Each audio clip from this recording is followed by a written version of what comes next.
Se reanuda la audiencia y le solicito al señor secretario llamar al perito propuesto por el Estado, tomar sus datos y realizar las prevenciones pertinentes. Gracias, presidente. Geli Rafael Romero Graterol.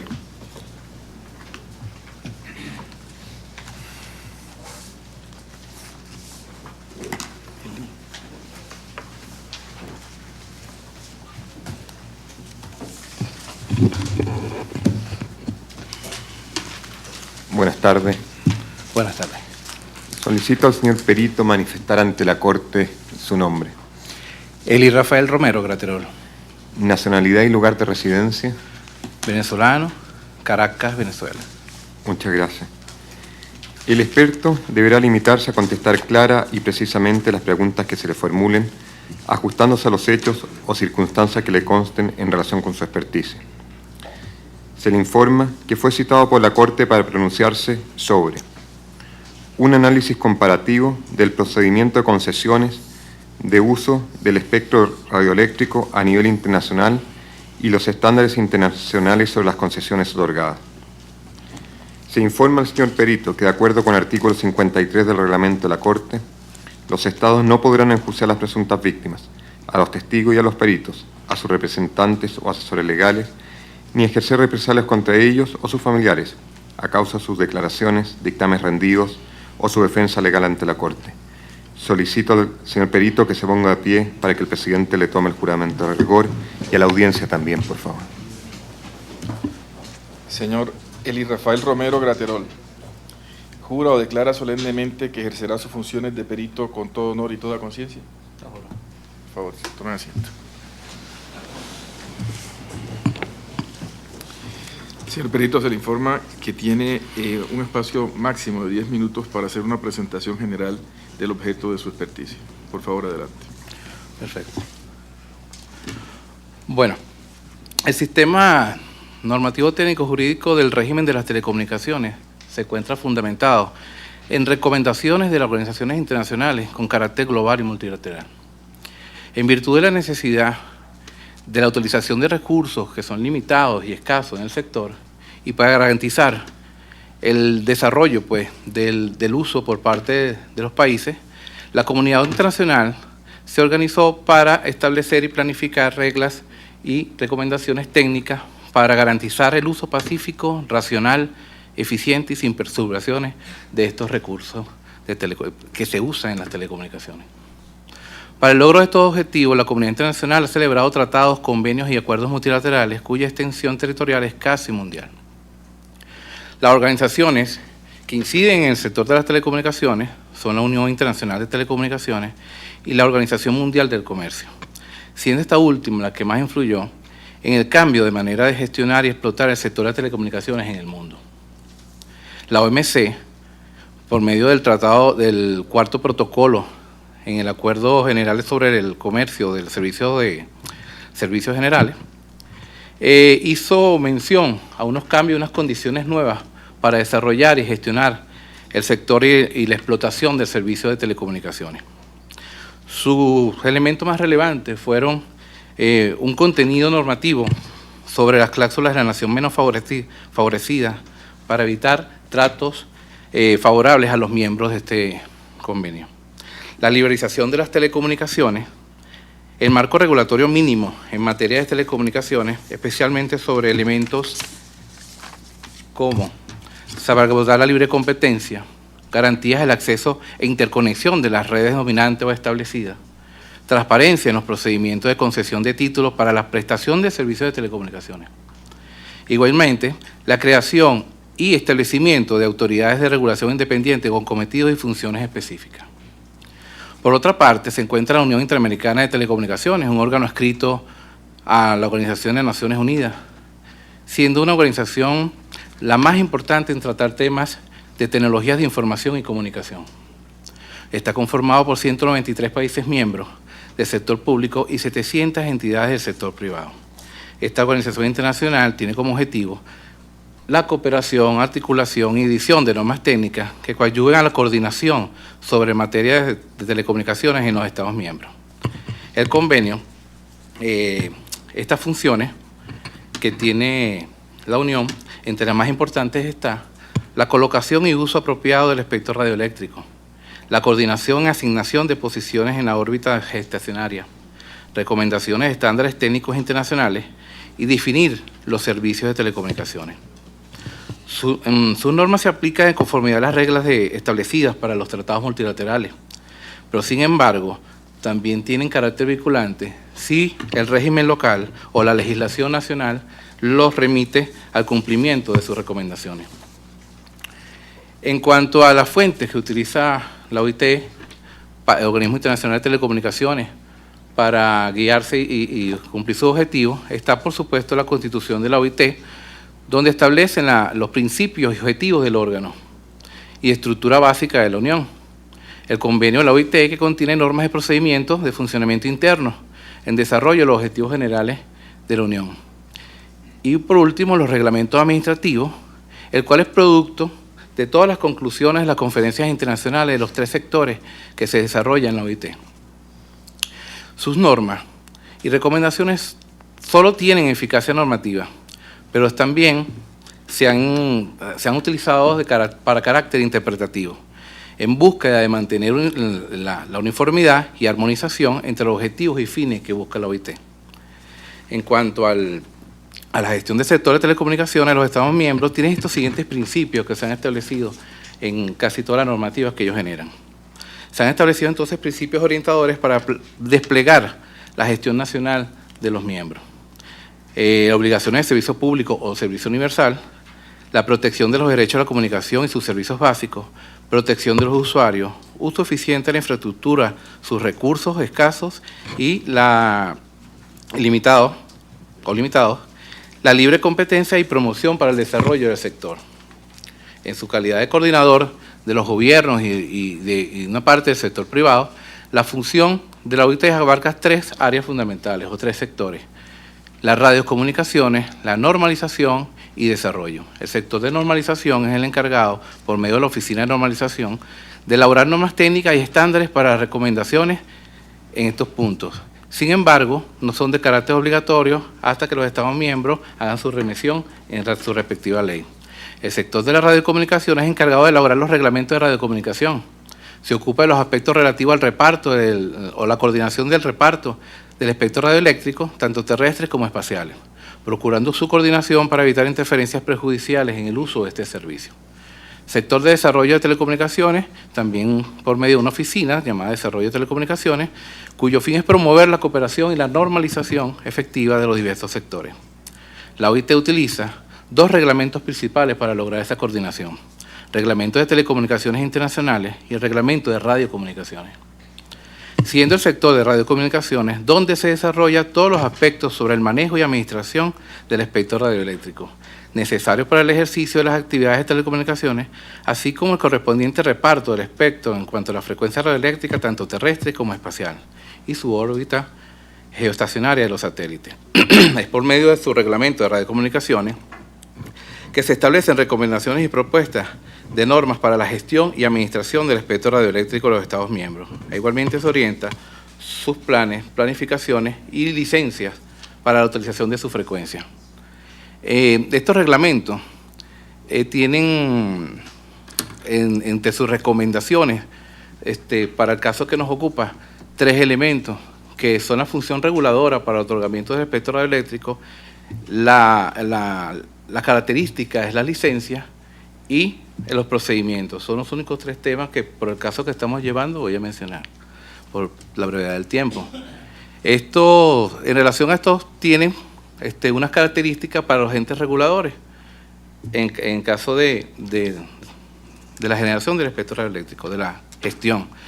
Y pide, o por lo menos recomienda, que estos entes reguladores tengan función de reglamentación, función de planificación, función de aplicación, adjudicación mediante título, una función de control y de inspección, una función de coordinación, tanto nacional como internacional, una función sancionadora, funciones de imposición de servidumbre e igualmente de derechos, limitación de derechos de los operadores.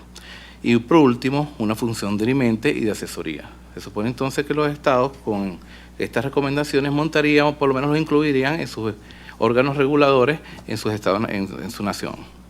Las licencias entonces son una garantía. Ahora paso a la licencia. La licencia es una garantía de acceso y desarrollo de los derechos de los operadores existentes y la protección de los derechos del interés general por medio de concesiones y autorizaciones. Estas licencias siempre han sido objeto especial de regulación en virtud de las características especiales que le ha dado la OIT. Por su importancia, el desarrollo de las redes de telecomunicaciones y su excepcional dominio que eventualmente tiene los estados sobre el espectro radioeléctrico, lo hace entonces merecedor de un punto divergente donde le da condiciones de interés público predominante. Los hace indispensables para el cumplimiento de las obligaciones de servicio público por parte del Estado y siendo su utilización necesaria para actividades de defensa nacional y seguridad por parte de los Estados.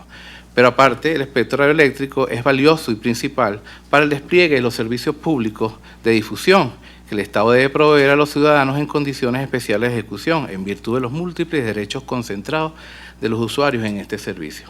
Por otra parte, el espectro radioeléctrico se ha reconocido por el órgano internacional como un recurso escaso o limitado, por ser esencial para las operaciones de las redes y porque solo permite eventualmente el uso exclusivo privativo de un solo operador, especialmente en lo que corresponde a los servicios de radiodifusión.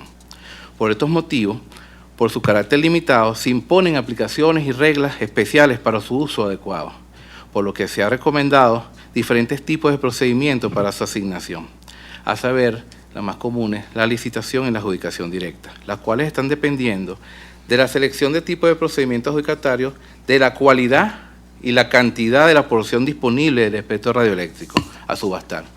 En cuanto a la licitación, se ha establecido un procedimiento sencillo en las recomendaciones de la OIT en cuanto a que solo se le exige algunos requisitos de forma, como la necesidad de que se indique el tipo de procedimiento que se va a utilizar, sus plazos, información necesaria para la concesión y su documentación mínima, estableciéndose también montos y formas de garantía que van a cubrir tanto la oferta como las obligaciones derivadas de su otorgamiento, un modelo del título que se va a otorgar y el contenido de los mismos. Cabe destacar que los Estados miembros se han ajustado a la legislación a partir de mediados de los 80 y que casi todos se han ajustado a todos los principios generales que ha desarrollado el sector de la OIT para el sector de las telecomunicaciones.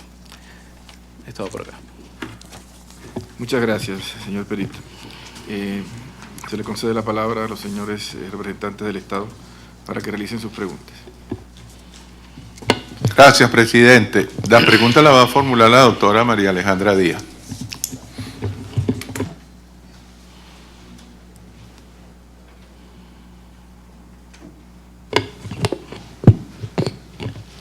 Buenas tardes. Buenas tardes. Según su experticia, ¿cuáles son los estándares internacionales en materia de telecomunicaciones? Un breve resumen. En relación a los estándares internacionales, puedo repetir entonces los principios que ha generado la OIT sobre el sector y están dirigidos al uso al mejor uso y eficiente de los recursos limitados y escasos, la libre competencia, la neutralidad tecnológica y protección a los usuarios. Está dirigido realmente entonces a tratar de proteger de una manera u otra los derechos de todos los actores dentro del sector de telecomunicaciones. ¿El régimen venezolano cumple con los estándares internacionales en materia de telecomunicaciones? El régimen venezolano, a partir de la ley del 2000, incorporó en su totalidad todos los principios generales de las telecomunicaciones, al punto que desarrolló, más allá de la teoría, algunos elementos que buscaban garantizar estos principios. ¿Cuál, según su experticia, es la diferencia entre el régimen de telecomunicaciones de 1940 y el del año 2000? La diferencia más notable es su naturaleza. La naturaleza del régimen, por lo menos del Estado venezolano de telecomunicaciones, en la ley del 1940 era de servicio público, era un concepto de titularidad por parte del Estado y la explotación por su parte con oportunidad eventual por medio de concesiones para participar en los particulares. A partir del año 2000 se incorpora en Venezuela los principios generales de telecomunicaciones que se vienen modificando desde los años 80 para acá, donde se incorpora el interés general y la libre competencia para desarrollar el sector de telecomunicaciones. Esto sin quitar que algunos sectores dependiendo por su uso, por bienes de dominio público, todavía conserven algunos puntos relativos al derecho público de cada país en cuanto a su control. Sí, queríamos saber, según los estándares internacionales, ¿la duración de las concesiones son de carácter limitado o ilimitado? Bueno, producto del carácter que tiene el espectro radioeléctrico de limitado, limitado y escaso, los principios que mantiene el régimen internacional de telecomunicaciones no permite que sea ilimitado.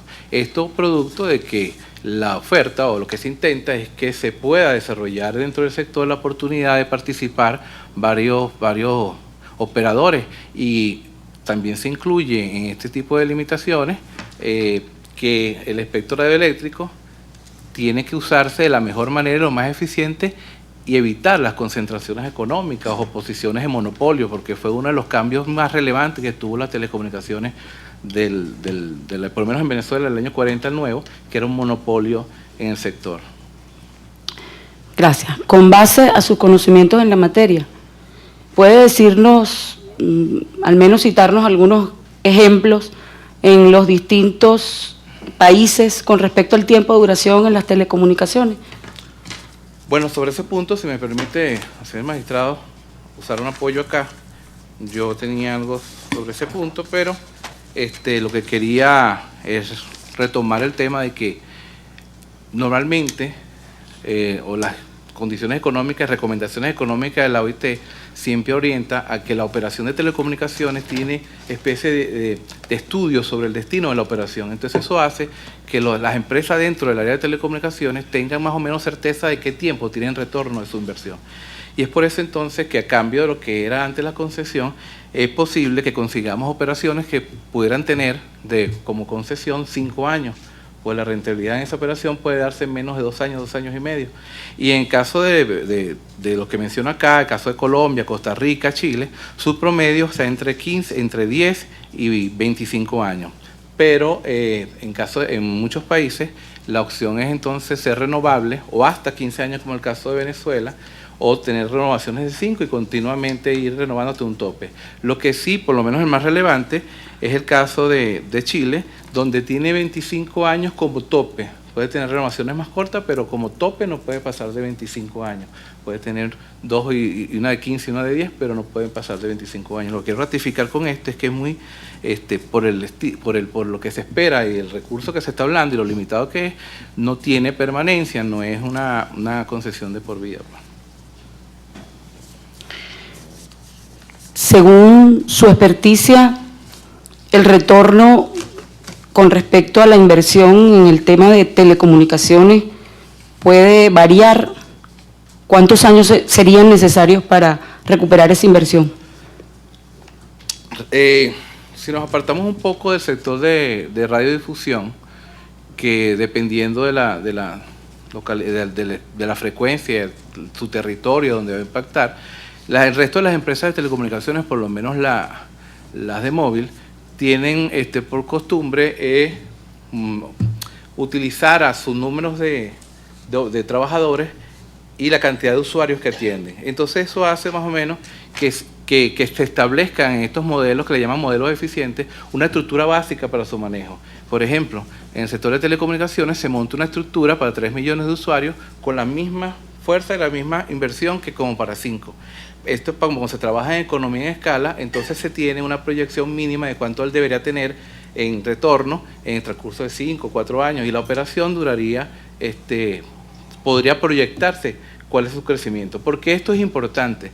Porque en el análisis que se le hace a las empresas en el sector económico, su crecimiento depende de ese porcentaje, de esa ganancia que haya tenido, o de esa rentabilidad que haya tenido. Porque, por lo menos en el caso de las operadoras móviles, hay una limitación extra, que es la numeración. La numeración se la va otorgando eventualmente a medida que ella vaya demostrando que puede seguir creciendo. Entonces eso hace que tenga unos modelos mínimos de rentabilidad y de robustez de la empresa, para poder otorgársele otros recursos limitados que puedan servir en el sector. Eso simplemente para lograr un equilibrio. En el caso del sector de radiodifusión, ahí el punto es un poquito más abierto, Pero recuerden también que la dimensión donde él impacta es superior a lo que es una empresa de móvil, de teléfono, pero sí también se radica en las inversiones que ellos van a hacer en la operación, al punto de que ya se formaliza o se puede formalizar en menos de 5 o 10 años de operación.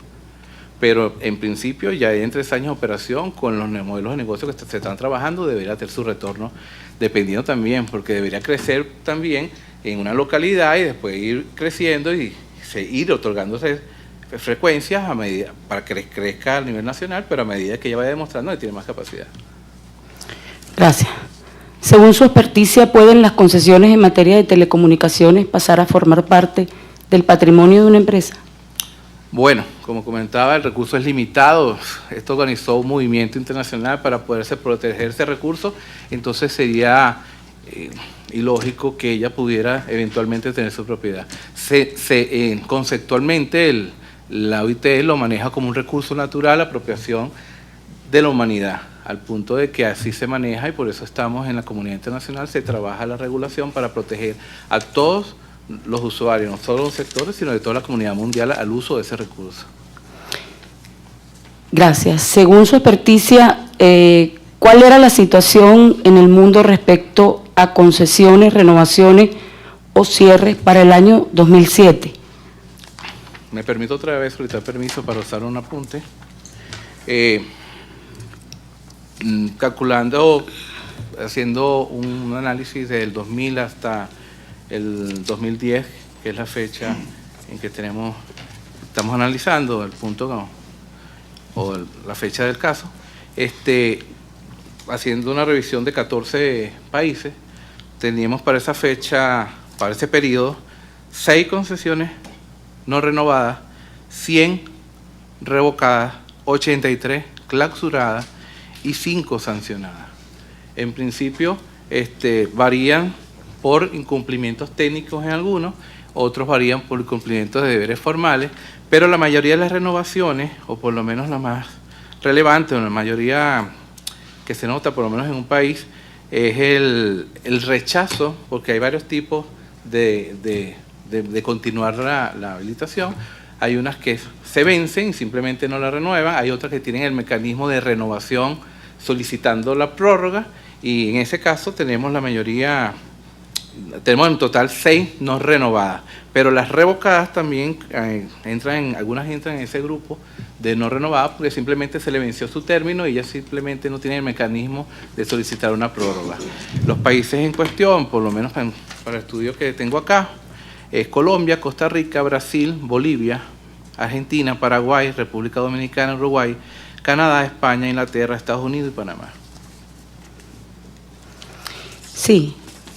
Finalmente, según los estándares internacionales en materia de telecomunicaciones, las concesiones pueden pasar a formar parte del patrimonio de una empresa. Bueno, ratifico que es bastante complicado porque no pueden ser recursos transferibles, son inalienables, imprescriptibles. Entonces esas limitaciones hacen que la comunidad internacional tenga una protección y regulación especial, y la costumbre en todos los principios generales en el área de telecomunicaciones en todos los países se ha negado la posibilidad de que se le asigne un operador por más del tiempo de su concesión, o por lo menos en caso de por vida, nada parecido. Sí. Finalmente terminamos. Gracias. Gracias. Le corresponde el uso de la palabra a los señores representantes de las presuntas víctimas. Adelante, por favor. Sí, buenas tardes. Muchas gracias, presidente. Buenas tardes. Buenas tardes. Doctor Romero. Usted nos explicaba hace un rato que dentro de uno de los elementos de la UIT, en cuanto a las recomendaciones, está que la regulación se realizara por autoridades independientes. Entonces mi primera pregunta es, ¿cuál es la autoridad que en Venezuela decide sobre el otorgamiento de licencias y concesiones de radio y televisión? Bueno, hay que separar también qué tipo de título estamos hablando, porque en el caso de lo que tiene previsto la normativa de la OIT, es para los títulos habilitantes para el servicio de telecomunicaciones. En estos casos, la autoridad reguladoras que por supuesto también tienen un grupo de principios, disculpe que no lo he mencionado, tiene un grupo de principios que buscan proteger todos estos elementos que estamos hablando. Normalmente se dedica a resolver los permisos o las autorizaciones para la actividad de servicios o explotación de telecomunicaciones. En el caso me imagino que también iría la pregunta. La pregunta es, en Venezuela, ¿quién decide sobre el otorgamiento? Voy a separarlo ahí porque entonces la explotación y entrar al servicio, a prestar un servicio de telecomunicaciones, lo hace Conatel. En caso, que quiero separar esto, que necesite utilizar el espectro radioeléctrico, se solicita los permisos a el responsable, según cada país, para otorgar el uso de un dominio público. ¿Me explico con esto? ¿Quién es en Venezuela esa autoridad? En este caso, el órgano rector, que sería el ministerio. En conjunto con opinión, recuerden también que pasa por todo un mecanismo de aprobaciones por medio de Conatel y después iría, según las características, a este punto. También Está bien, la decisión la toma el ministro, ¿no? Ahora, en cuanto al órgano regulatorio Conatel, que usted nos estaba hablando antes, ¿nos podría decir quién nombra y remueve libremente las autoridades del Consejo Directivo y el Director General de Conatel? Ok. Aquí quiero salvar 2 puntos también, disculpe que eso sea tan preciso.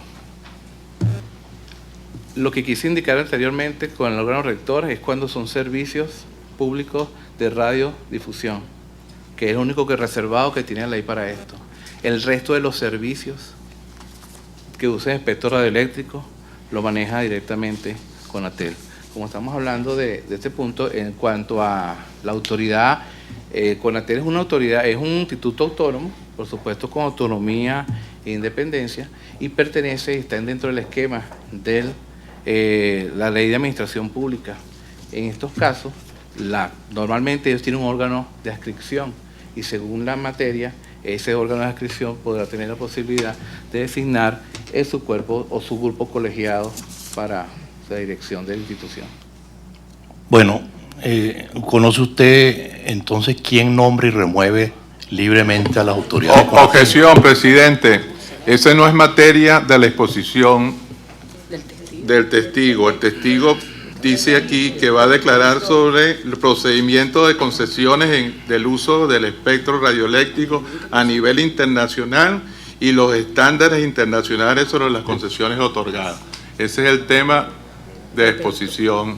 Sí, si el perito no tiene conocimiento del tema, no tiene por qué responderlo. Me prefiero alejarme de ese punto porque es un área que... Muy bien. Esa no es su materia. Muy bien. Bueno, vamos a seguir en el ámbito internacional entonces, y me parece muy importante que estas referencias a nivel internacional sean complementadas con algunas pautas básicas del derecho internacional. Estamos en una Corte de Derechos Humanos y quisiera preguntarle a nivel internacional con relación al procedimiento y concesiones del uso del espectro radioeléctrico según la jurisprudencia europea, en el caso Lesia versus Austria, ¿cuáles fueron los principios relativos a renovación de concesiones que se estableció para el espectro radioeléctrico? El caso Lesia y otros contra Austria. Bueno, mire, sobre ese punto en específico no le puedo hablar porque no conozco justamente el caso, pero le puedo decir cómo se fueron trabajando. La mayoría de estos temas en el área de la Comunidad Europea se fue desarrollando para adaptarse desde el año 90 hacia el 2000 a todo el régimen de las famosas directivas que se estaban encaminando después del Libro Verde del año 97. Entonces, después de la incorporación, cuando salieron en la primera vuelta el Libro Verde del año 87, que generó toda una política, un desarrollo completo de las telecomunicaciones, hubo una nueva modificación en el Libro Verde del año 97.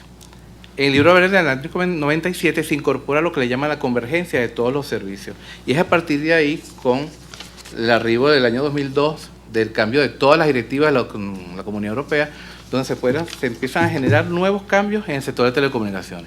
Ahora, en cuanto a la radio y televisión, hay que también salvar de que hay puntos todavía en la Comunidad Europea donde se maneja todavía como servicio público. Y esos han sido debates realmente por la autonomía de cada Estado. Está bien, entonces no se pudo referir a esos casos concretos del Tribunal Europeo de Derechos Humanos, no hay problema. Sigamos adelante. De ese conocimiento que usted tiene a nivel internacional, de autoridades europeas, ¿conoce o puede citarnos algún caso en el cual se faculte a la autoridad para no renovar una licencia porque algún funcionario haya señalado en ese estado al solicitante de presuntamente haber cometido una falta o un delito aunque no haya sido probado y sentenciado? Bueno, ya que eres en el mundo de la especulación. Aquí todo está normado, lamentablemente. Los ejemplos que puse hace rato de no renovaciones, ellos tienen su tarifa legal para poder ejecutarse. Ellos se ejecutan cuando se vence, cuando se cambia o cuando lo sancionan. De los ejemplos que les puse hace rato, hablé de más o menos 5 sancionados. Pero si dentro del mundo de la especulación, también en esos estudios, esa información, los medios han dicho que, bueno, se cambió uno por otro, se cambió uno. Sí, mi pregunta, perdone, no es cuando los han sancionado, sino cuando los han señalado de haber cometido presuntamente una irregularidad. No existe en la normativa de ninguna que conozco la posibilidad de la falta de un procedimiento para esto. Lo que sí puede estar es limitado a la política del Estado. Recordemos también de que son recursos muy limitados, exageradamente limitados.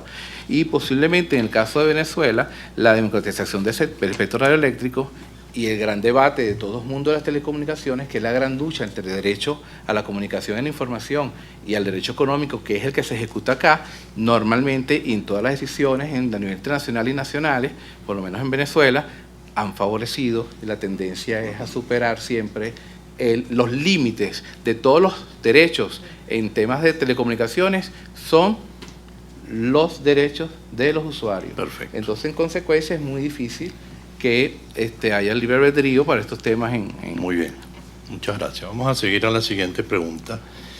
¿Usted puede citar algún caso de los que conoce a nivel internacional donde se permita a las autoridades que otorgan o renuevan concesiones no tener un procedimiento y simplemente decidir antes de que se les solicite la renovación? ¿No tener un procedimiento? Usted dijo que se recomienda un procedimiento a nivel internacional que sea transparente, etcétera. La pregunta es, ¿usted puede citar algún caso en el cual la autoridad a quien le corresponde decidir sobre la renovación pueda decidir públicamente, anticipadamente, antes de que se le solicite la renovación? ¿Es eso permitido? Sí, sí. Al punto, en el caso que estamos hablando de no renovado, hay algunas habilitaciones, algunas concesiones que no prevé la nueva solicitud. Simple y llanamente, vencida ella, cae la autoridad simplemente a declarar extinguida. Y aquí no lo menciona, pero bueno, había una de las que se ha usado la jurisprudencia del sector, es de declarar extinguida una concesión. Pero porque vencido su plazo, simplemente esta gente no hizo una solicitud, o por lo menos no solicitó la prórroga en algunos casos. La pregunta, para que pueda verla con precisión, es precisamente si antes de vencerse la prórroga, un particular solicita la renovación, antes de que se decida sobre esa renovación, ¿puede esa autoridad pronunciarse públicamente negándolo, sin decidir el procedimiento? En principio, a menos que exista, y en este sector lo existe, causas de primer orden que pueda cambiar el interés público, sea la necesidad del Estado para un punto en específico, pero hasta ahora no he visto ningún caso como este que mencionó usted. Ok. ¿Conoce usted el artículo 28 de la Ley 7/2010 de Comunicación Audiovisual de España, en la cual se establecen los principios para la renovación de licencias y concesiones de radio y televisión? Sí, fíjate sobre este tema. Volvemos al mismo. Hay un régimen internacional sobre el tema de las telecomunicaciones. Yo sobre contenido, que todos los regímenes internos tienen consideraciones especiales de servicio público para la radio y la televisión, y todos los regímenes internos tienen la variante de que, según el dominio y el bien que estén protegiendo, tienen condiciones especiales. Lo que sí puedo generalizar es que, según las directivas generales, no hay concesiones eternas ni concesiones que prohíban, bloqueen en un solo operador el servicio de un medio. Pero en concreto la No. pregunta del artículo De ese 28, caso, no. perfecto, no hay problema. Sigamos adelante porque usted ha mencionado varias veces en la pregunta que le hizo el Estado y en las repreguntas mías el concepto de servicio público de televisión. ¿Conoce usted los principios contenidos en el Manual de Buenas Prácticas de Radiotelevisión de Servicio Público de la UNESCO para definir a un servicio de telecomunicación como de servicio público? Ok. En el caso de la UNESCO, vuelvo a ratificar, no es mi área de competencia, pero como en relación a los países que estoy analizando, me refiero al servicio público, que como lo venían manejando, era su área de titularidad de competencia, por medio se manejaba una concesión. El bien que se protege, al ser de dominio público, es lo que hace eventualmente, y en lo limitado de esa parte del espectro que se va a utilizar, que en muchos países se ha declarado de servicio público para su protección exclusiva. Recuerden también que estamos tratando, o se trata de cubrir todos los derechos que puedan generarse o realmente concursan en este sector de telecomunicaciones, especialmente la del usuario. Ok, pero la referencia a UNESCO prefiere no contestar. No. Ok. Ahora, como usted nos dijo antes, en desarrollo de la LOTEL, la Ley Orgánica de Telecomunicaciones en Venezuela, usted nos contó que se habían desarrollado a partir de esa ley las nociones de servicio público de telecomunicaciones. En concreto, TVS es para usted un ejemplo de televisora de servicio público. Bueno, por lo menos el Estado venezolano, en la creación de TV, su búsqueda era garantizar el acceso a la información de los ciudadanos y su utilización y su carácter de servicio público de reservación del Estado para poder activar esta televisora era la búsqueda de democratizar el sector del espectro en comparación con el resto del espectro que estaba ya colocado. En el caso del servicio público de telecomunicaciones en Venezuela, sigue siendo y era para el caso de TVS un servicio público porque es un derecho que se está tratando de garantizar, y al ser un derecho de comunicación de información que tiene la gente, el ciudadano, por supuesto que su área de protección siempre tiene prerrogativas de servicio público. Para usted, ¿una televisora gubernamental es sinónimo de televisora de servicio público? No necesariamente la televisora gubernamental, porque realmente no existe, todas son de compañías anónimas. Recuerde que para poder entrar en el sector, yo tengo que agarrar la forma de derecho privado, pero su actividad o a la función que genera es de función pública, que es garantizar un derecho a la información de los ciudadanos. En el caso de TVS, ¿usted conoce cómo son designadas y removidas libremente sus autoridades? En el caso de TVS y las otras emisoras, quiero recalcar también ahí que ahí lo que se busca, en el caso de TVS, tienen diferentes enfoques y por eso es que hay varias. Hay una que es informativa, una que es cultural y el caso de TVS que es recreativa. Y lo que se busca en ella es tratar de garantizar el derecho a la pluralidad de la información de los usuarios. Entonces, en caso de que me está mencionando, las autoridades en este también están dentro de la estructura de la administración pública, que como le decía el doctor, los agentes del Estado, yo no domino su manera de designación y su componente. Ok, una última pregunta, pero usted dice que en el caso de TVS se busca responder a todos los usuarios, ¿verdad? Entonces, ¿usted me podría indicar aproximadamente qué porcentaje de programación transmite TVS con ideas y opiniones críticas, de oposición o contrarias al gobierno nacional? Objeción, presidente, no es el tema del perito. Si el perito no tiene conocimiento, no No. puede responder, pero si tiene conocimiento, la pregunta es válida en la medida en que también ha expresado conocimiento de los elementos venezolanos. Sí, no, es lo que iba a ratificar lo mismo. Yo no manejo el plan de la programación, sí manejo su constitución inicial, fue generada para eso, y su gestión como empresa realmente depende de las autoridades que nombren, y no te puedo adelantar más sobre eso. Bueno, no, la verdad es que no tengo más preguntas porque sobre lo internacional y lo nacional pues no hay más preguntas en este caso que el perito nos pueda responder. Me corresponde preguntarle a los señores jueces si tienen alguna inquietud para el perito. Juez Ferrer MacGregor. Juez Bio Grossi. Adelante. Me disculpa, señor Romero. a lo mejor no tomé nota, debía nota de lo que dijo, pero de los estados de América Latina, la regla general respecto del órgano que otorga la concesión, ¿cuál es? Cuando hablamos de la regla general, La regla general, digo, la mayoría de los estados, o sea, si hay, ¿qué tipo de órgano toma la decisión de otorgar una concesión en materia de televisión? igualmente lo hace su Se lo pregunto autoridad. Ajá. porque en Chile, por ejemplo, interviene el Consejo Nacional de Televisión, Ujú, que no es el Ejecutivo. ujú. Entonces, por eso mi pregunta. Bueno, si estuviéramos hablando del espectro en el área del móvil, sería diferente, pero como estamos hablando de un área que tiene, en todos los países, tiene un área de especialidad, una ley especial que es radio y televisión, realmente esa ley especial es la que hace el foro de atracción de las demás competencias. Sí, pero estudiando la legislación comparada, esto de Ajá. Argentina, Chile, Brasil, qué sé yo, ¿cuál es la regla general? No todos los países tienen un organismo encargado de eso, al punto de que, por lo menos en Europa, sí están separadas también dentro de sus propios miembros, porque no todos los organismos, todos los estados tenían un órgano regulador en el área de contenido.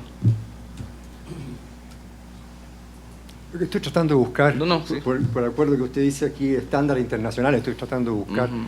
y el estándar internacional que más me interesa a mí personalmente, Ujú. porque soy un juez de un tribunal Ujú. interamericano, es lo que sucede en los estados partes Ujú. de este sistema. Segunda pregunta, dentro de la misma óptica, para ver si usted bien dice que en Chile hay las concesiones son de 25 años, sobre todo la digital que acaba de salir, Ujú. acaba de ser promulgada. En el resto de los países, ¿cuál es la norma general respecto al tiempo de duración de las concesiones de televisión? De televisión. Por lo menos el caso de Colombia, 10 años renovable. El caso de Costa Rica, 15 años con prórroga. Chile es 25 renovable. Y Perú, 10 años. Venezuela, 5 o hasta 15. ¿Cuánto, dependiendo. esa otra pregunta, ¿cuántos son las renovaciones en los países? ¿Tiene alguna idea? La mayoría de los países latinoamericanos mantienen la renovación porque tiene que haber una estructura para poder continuar si no consigue o no hay un mercado. Recuerde también que eso depende de los actores que estén en el sector. Si hay muchos actores que quieren participar y lo demás, puede ser que entonces la libre competencia. Le voy a poner un ejemplo, el caso de México. Hay una empresa que tiene hace de buen tiempo el uso del espectro y ellos usan el mecanismo de subasta para también la red de radio y televisión. Allá tiene un inconveniente que con una decisión del año 2006, no me recuerdo la 20 del 2006, ellos deciden de que dejan de subastar porque hay desequilibrio, porque siempre hay una empresa que tiene mucho poder económico y siempre se perpetúa. Entonces lo que quiero decir es que el sistema y la costumbre o la tendencia es a ir equilibrando y que haya más participantes.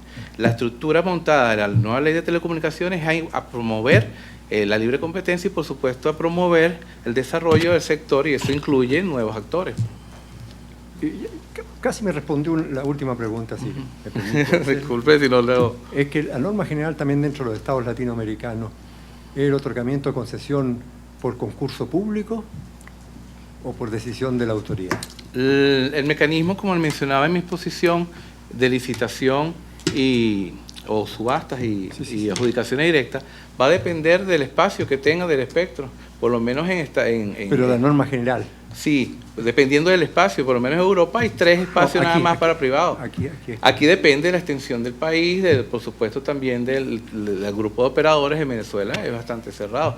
Tenemos muchos operadores regionales, pero de repente nacionales tenemos una cantidad, pero lamentablemente ese medio a veces es necesario para llegar a cumplir los otros objetivos. Entonces eso depende de varios factores, ¿no? Sí, lo entiendo, pero bueno, no voy a seguir. Lo que pasa es que No, estoy tratando de buscar la norma, uno la norma general y otro la práctica seguida. Entonces, por los factores, al final todos sabemos. Todo depende, por ejemplo, porque en Chile, ¿no es cierto? Usted ve la ley y dice, lo general es concurso público, es licitación. Eso es lo que estaba preguntando. ¿Qué decían los demás países para sacar la norma Bueno, general? por ejemplo, yo tengo el caso de que en comparación con, vamos a ver si lo ponemos más cerrado, en Chile es concurso público, pero es servicio público. En otro grupo es de interés general, por ejemplo, en Costa Rica, pero es concurso también. Entonces depende de muchos elementos. Sí, no, sí, lo entiendo, sí, entiendo. Por eso estoy preguntando la norma y la práctica. Claro. son dos cosas distintas. Una última cosa, esta es una observación nomás. En Chile, usted sabe que la televisión, la mayor parte de la televisión es privada, que desarrolla un servicio público, que es distinto. Sí, bueno, esa es una de las personas. Gracias. Bien, muchas gracias, juez Vigo Grossi. Juez Alberto Pérez. Juez Diego García. Gracias. Quiero darle seguimiento a la pregunta que hizo el juez Vigo, porque hay algo que no me ha quedado claro. Porque usted ha dicho que la tendencia es a darle cada vez más participación. El concepto lo entiendo, pero en la disyuntiva de si el énfasis se tiende a poner en el mecanismo de la oferta pública o licitación versus adjudicación directa, ¿cuál es no digo la tendencia, sino la realidad, tomando una fotografía hoy día de lo que es prevaleciente en América Latina, cuál es la ruta que más se utiliza? Donde existe más posibilidades de usar más parte del espectro, se subasta. Donde existe menos posibilidades, como en Venezuela, realmente se trabaja con la adjudicación directa, porque es más limitado. Hay menos recursos. Y esta norma que hay en el artículo 84 de la Ley de Telecomunicaciones, ¿es distinta de la que había antes del año 2000? Recuérdeme el 84. El segundo párrafo que dice que se exceptúa del procedimiento de oferta pública el otorgamiento de concesiones de uso y explotación del espectro radioeléctrico en materia de radiodifusión y televisión abierta, casos en los cuales se procederá por adjudicación directa. ¿Había una norma así de directa y de clara como esta antes? Bueno, recuerda que venía de servicio público y ya venía con la restricción de que se adjudicaba directo. Y su tendencia era al servicio público más estricto. Más bien en esta se ha dado la posibilidad y se está dirigiendo realmente al espectro que se protege. Porque si recuerden que si ellos usaran otro medio que no fuera el espectro radioeléctrico, no fuera servicio, como el caso que comenta, no fuera una función pública, pero por lo menos el caso de que van por internet no hay restricciones de servicio público para la TV ahí lo están, y simplemente es por el medio realmente que en Venezuela se hace la distinción. Todo el mundo puede tener habilitación, pero realmente pocos pueden tener concesión por lo limitado que es el recurso. Si ellos utilizan otro medio para hacer su actividad, no es necesario la concesión. Muchas gracias. Gracias, presidente. Gracias, juez García Sayán. Juez Manuel Ventura. No, señor presidente. Juez Roberto Caldas.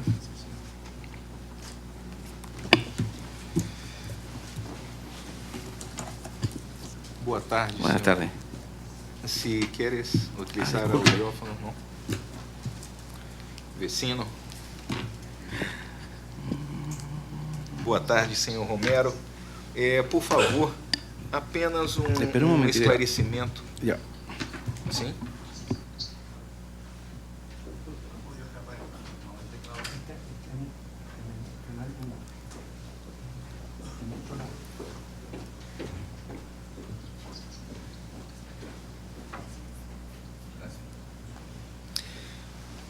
O senhor poderia indicar algum estudo comparativo de concessões, de graus de concessões entre os países da região e do mundo? O senhor teria condições de nos indicar esses dados? Bueno, a nivel, por decir, académico, existe esa relación en virtud de lograr que es de dominio público. La información que lo Por maneja. favor, el micrófono. Perfecto, ahora sí. Ratifico lo que estaba diciendo. En el caso de académicamente no existe una información, se hace un registro simplemente de las leyes de cada estado, y sobre ahí puedo tener un registro de quién tiene concesiones a larga o a corta duración. Muito obrigado. Somente isso. Muito obrigado, senhor presidente. Sí, gracias, juez Caldas. Hay una cosa que me gustaría que me precise, y es muy puntual. En materia de derecho comparado, ¿qué tan común es que sea el gobierno, el presidente, quien decida y adjudique o decida renovar las concesiones y los canales de televisión? ¿O qué hay en materia de estándares sobre ese particular? El tema realmente, sobre lo menos el derecho comparado, no hay ninguna evidencia donde, o por lo menos no se ha establecido nunca que quede en manos de la máxima autoridad del Poder Ejecutivo el control de estos puntos, porque como le comento, se baja y siempre se tiene una autoridad nacional de regulación para que en autonomía e independencia regule todo el tema de telecomunicaciones. Entonces, cuando lo eleva a esa posición, realmente no... O sea, desde la perspectiva del derecho internacional, no existe la posibilidad de que un Los ejecutivo... regímenes legales, porque que he revisado, ninguno maneja la posibilidad de que la máxima autoridad del Poder Ejecutivo tenga ese poder. Sin quitar que tenga de repente la posibilidad, por lo menos en nuestro Estado, que tiene establecido la atribución del régimen de telecomunicaciones y el espectro radioeléctrico, pero no en control independiente porque él se rige por los tratados y en cuanto al tema de telecomunicaciones es independiente del organismo para desarrollar todos los temas y los principios del sector de telecomunicaciones. Y sobre ese punto, toda decisión en materia de adjudicación de canales o de permanencia o no de licencias debe estar arreglado, debe establecer criterios. Sí, por supuesto. Por ejemplo, ¿cuáles serían? El criterio para trabajar, pues, si fuera en el caso de radio y televisión, el criterio en Venezuela está establecido por el régimen que controla el tema de radio y televisión, por lo menos el tema de contenido. En cuanto a las limitaciones que pueda tener, son informes técnicos y aspectos técnicos que maneja Conatel para poder decir si hay disponibilidad o no hay mucha disponibilidad para otorgar a varios oferentes una señal. En materia de vigencia de las licencias de funcionamiento, usted nos ha dicho una idea que es muy clara y es en el sentido en que no hay licencias indefinidas o claro, que no tengan un término, pero en materia de estándares o de prácticas, ¿qué hay sobre la renovación? ¿Qué reglas se siguen? ¿Se permiten, no se permiten? ¿Qué duración se permite usualmente? Un poco más de algo que usted ha mencionado hasta aquí. La mayoría viene de un régimen de servicio público como el convento, y entonces vienen bajando de 30 años a 25 años. Pero entonces a raíz del 90 para acá su restricción ha sido porque entró un nuevo elemento a las telecomunicaciones que es la posibilidad de abrir los espacios a la libre competencia. Eso hace entonces que los actores tengan eventualmente que querer o participar en el uso de ese espectro. Y en ese punto entonces la tendencia ha sido a bajar el espacio para el uso del espectro radioeléctrico por lo limitado y tratar de distribuirlo en la mayor cantidad de operadores en un estado. Muy bien, muchísimas gracias, señor Gracias Perito. Muy amable por su intervención. No hay más preguntas por parte de la Corte, podría retirarse. Gracias. Buenas tardes.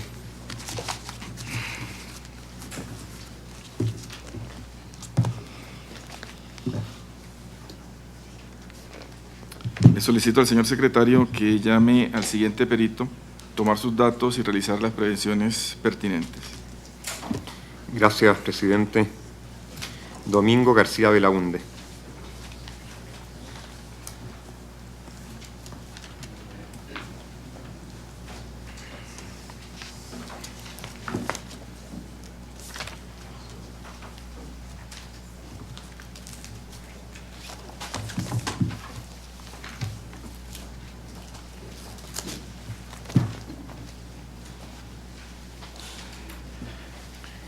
Buenas tardes. Solicito al señor perito manifestar ante la Corte su nombre. Domingo García Belaunde. Nacionalidad y lugar de residencia. Nacionalidad peruana, residencia Lima. Muchas gracias. El experto deberá limitarse a contestar clara y precisamente las preguntas que se le formulen, ajustándose a los hechos o circunstancias que le consten en relación con su experticia. Se informa al señor perito, que fue citado para informar al tribunal sobre el concepto de restricciones indirectas a la libertad de expresión y los parámetros que deben ser tomados en cuenta para analizar si un supuesto fáctico se enmarca dentro de dicho concepto, así como sobre los estándares desarrollados por otros sistemas de protección de derechos humanos y en el derecho comparado. Se informa al señor perito que, de acuerdo con el artículo 53 del reglamento de la Corte, los Estados no podrán enjuiciar a las presuntas víctimas, a los testigos y a los peritos, a sus representantes o asesores legales, ni ejercer represalias contra ellos o sus familiares, a causa de sus declaraciones, dictámenes rendidos o su defensa legal ante la Corte. Solicito al perito que se ponga de pie para que el señor presidente le tome el juramento a rigor y a la audiencia también. Señor Domingo García Belaúnde, ¿jura o declara solemnemente que ejercerá sus funciones de perito con todo honor y toda conciencia? Sí lo juro. Siéntese, por favor.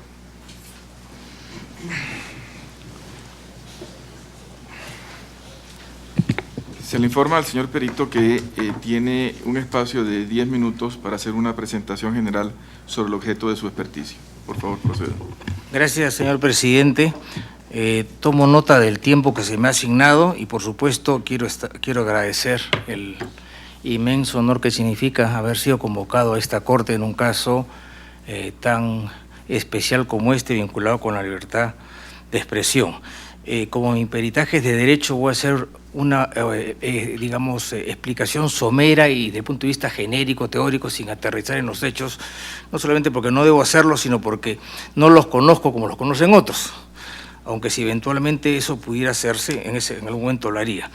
Lo que se me ha pedido es que hable de restricciones indirectas a la libertad de expresión y los parámetros que deben ser tomados para ser tomados en cuenta para analizar si un supuesto fáctico se enmarca dentro de dicho supuesto. O sea, en qué momento una realidad determinada, porque es el supuesto fáctico, se enmarca de una restricción indirecta. Como ustedes saben muy bien, hay las restricciones directas, que no las voy a mencionar porque son las tradicionales, y las restricciones indirectas, a las cuales también se refiere la Convención Americana en términos muy amplios, pero que ha sido ratificada en el sentido que es todo tipo de medio o influencia o gestión que tiende a afectar un derecho fundamental. Voy a mencionar algunas que se me ocurren en el ámbito latinoamericano porque la pretensión de hacerlo a nivel mundial es quizá un poco ilusa, y que son lo que pasa en otros países, ¿no? Por ejemplo, las restricciones indirectas referidas a la publicidad. La publicidad hoy día es importante en los medios, sean televisivos o radiales, inclusive periodísticos, y la publicidad un poco como se puede orientar. En nuestros países los estados son importantes agentes de publicidad y una publicidad, dar mucha publicidad o quitarla puede ser importante. Y llegado el caso puede haber una especie de asfixia para los medios que básicamente vienen de la publicidad. El otro sería la tributación, que es bastante conocido, ¿no? Sabemos que los agentes tributarios deben pagar sus tributos, eso lo acepta todo el mundo, pero naturalmente las entidades encargadas de la tributación hacen lo que se llaman las auditorías, las revisiones contables, y claro, de repente en lugar de visitar pues a una empresa una vez al año, que es más o menos lo normal, de acuerdo a ciertos estándares, lo visitan pues todos los días o todos los meses. Y hay casos que se han visto de empresas que han sido cargadas tributariamente en forma innecesaria, que es una forma indirecta y que es muy típico de algunos gobiernos. En el caso, digamos, estricto de los medios, el papel que no llega o que es muy caro, etcétera, o que no se proporciona a tiempo. Las trabas burocráticas, que ya en nuestros países son bastantes, pero que se agudizan por razones obvias, o lo que se llama el sueño del expediente, ¿no? Que se puede estar meses y meses y nunca se resuelve. El pago de regalías, que es en el caso de las televisoras, que es muy importante porque las televisoras, aparte de las cosas directas que tienen muchas obligaciones con empresas que les proporcionan servicios, paquetes de películas, etcétera, ¿no? Entonces, si hay un control de cambios o un control de cierto tipo de divisa, eso también produce problemas. En el caso concreto, un poco vinculado con lo que se debate acá, en el espectro radioeléctrico, es obvio, y esto es una herencia hispánica, lamentablemente, ¿no?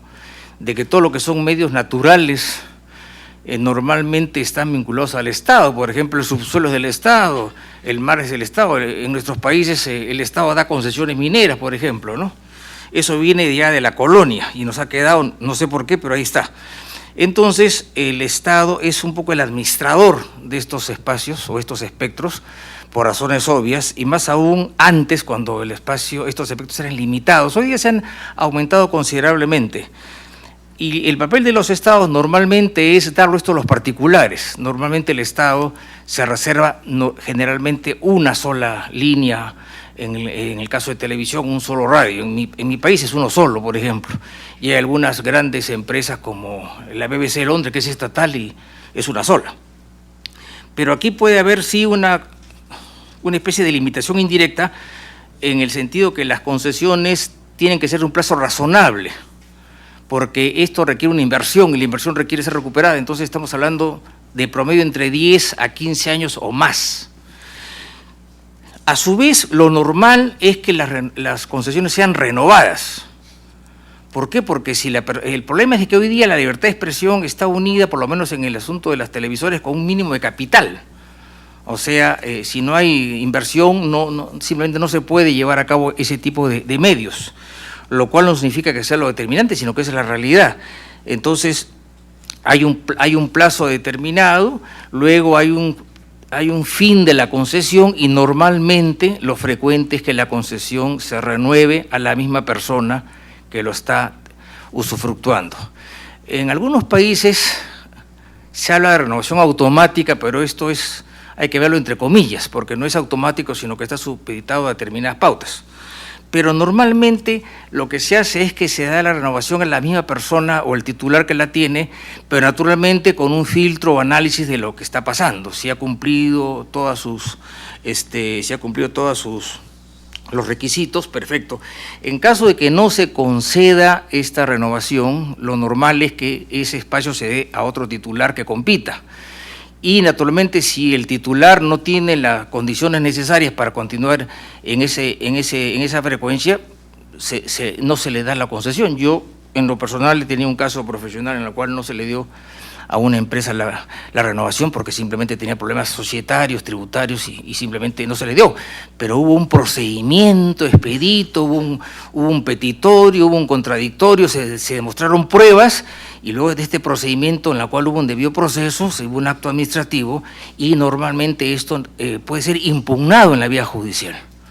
Pero en este caso que yo conocí directamente, la empresa optó por no impugnar en la vía judicial porque sabía que lo iba a perder.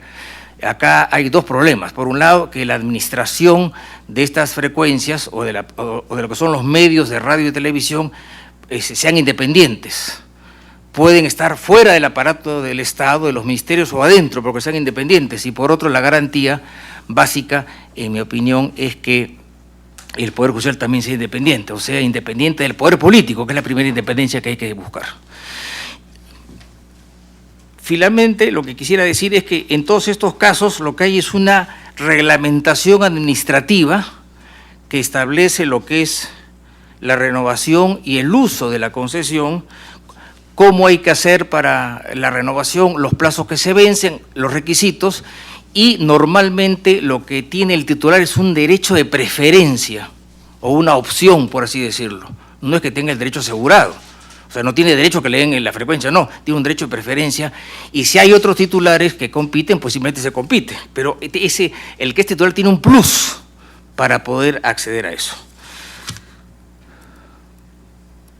No quisiera expresarme más, sino simplemente decir algo sobre la libertad de expresión que es importante, que en el caso de los medios televisivos y digamos impresos, ¿no? Que la libertad de expresión para mí es una cosa de ida y vuelta, que favorece un verdadero pluralismo, o sea, hay personas que tienen la capacidad de transmitir noticias, ideas, comentarios, opiniones y hay un gran público que lo sigue, es una cosa de ida y vuelta. Y lo importante es no quienes tienen los medios, sino que los medios expresen la opinión de una mayoría de la población. Y cierro esto con una hermosa cita de Albert Camus, que leí hace muchos años, este malogrado premio Nobel de literatura que decía lo importante en materia de medios de expresión no es quién tiene los medios, sino que cada ciudadano pueda decir que comprando cualquier medio o uno de los medios existentes, él encuentra que alguien piensa como él. Gracias, señor presidente. Muchas gracias, señor Perito. Tiene la palabra la Comisión Interamericana. Señor comisionado, le pido el favor de que nos indique quién realizará el interrogatorio. Gracias, señor presidente. La pregunta la formulará la relatora para la libertad de expresión de la comisión, la doctora Catalina Botero. Adelante. Gracias, presidente. Doctor Domingo García Belaúnde, permítame primero que todo agradecerle enormemente su generosidad y su disposición para participar en esta audiencia. Estamos seguros que los conocimientos jurídicos que usted pueda aportar en esta audiencia como perito van a ser enormemente importantes para resolver este caso, así que le quiero agradecer su presencia. Su peritazgo es sobre restricciones indirectas a la libertad de expresión, el artículo 13.3 de la Convención Americana.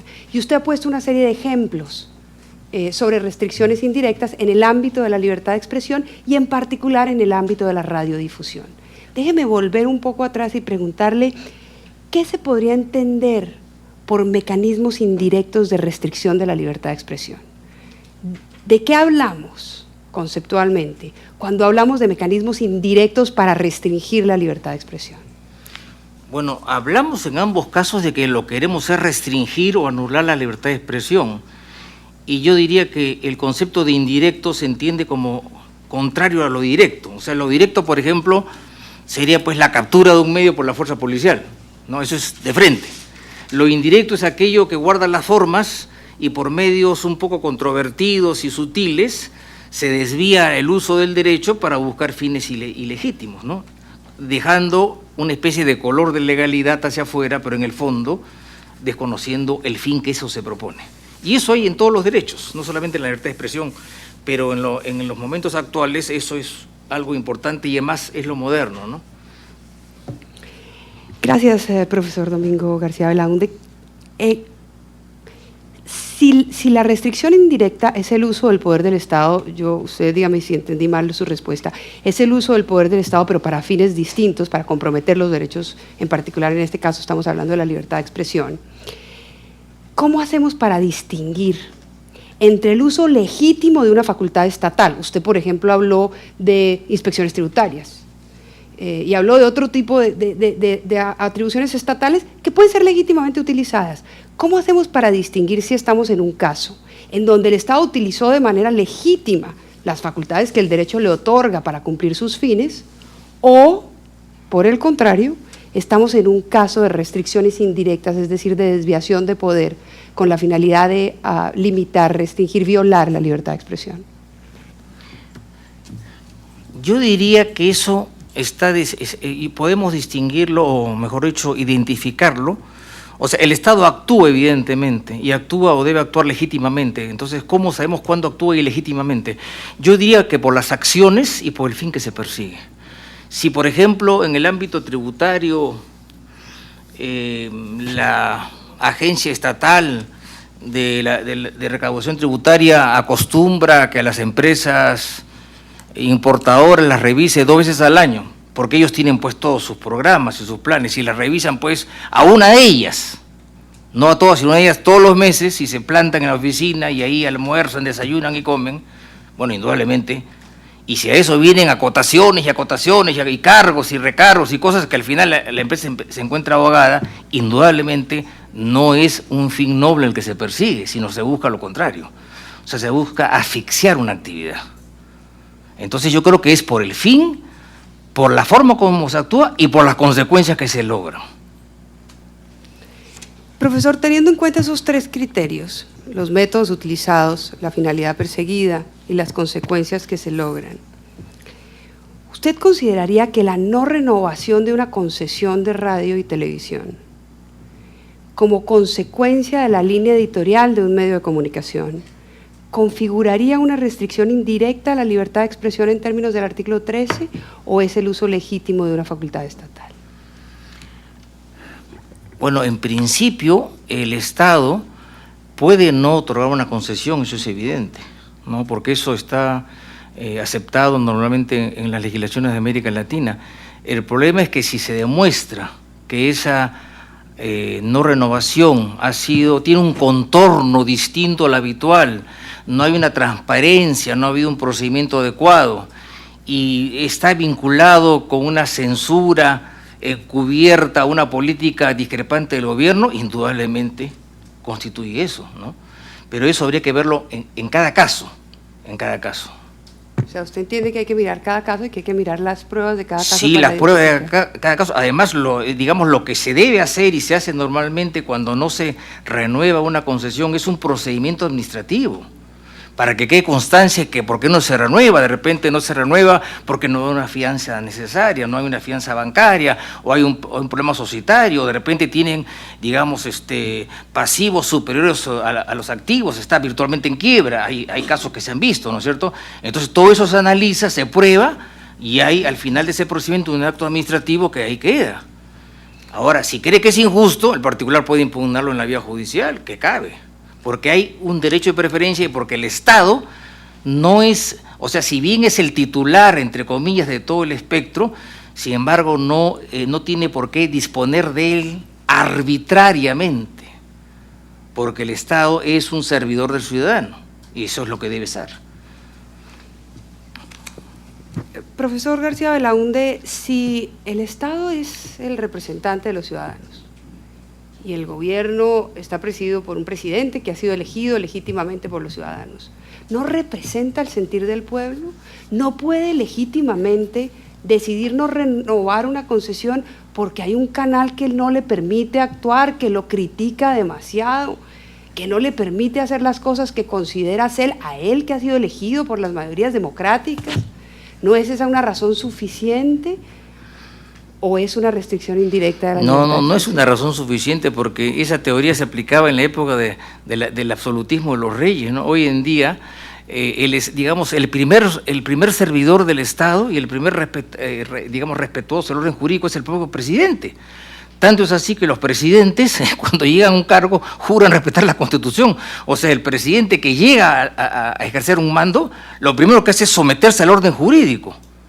Y el orden jurídico no puede ser arbitrario. Y para eso existen controles, como por ejemplo el control de constitucionalidad, que puede dejar sin efecto o anular normas ilegales. El hecho de que yo tenga una popularidad de 98% no me autoriza a hacer lo que quiero, porque el gobernante está sujeto a un orden jurídico, y ese orden jurídico a su vez está enmarcado entre un orden internacional, porque nosotros estamos sujetos a un orden internacional, porque somos parte de convenciones, de tratados, etcétera, etcétera, en orden político, comercial, derechos humanos, ¿no? Entonces ya el mundo globalizado ha hecho desaparecer esos estados autónomos, soberanos, libres, eso ya no existe. Eso fue hace 50 años.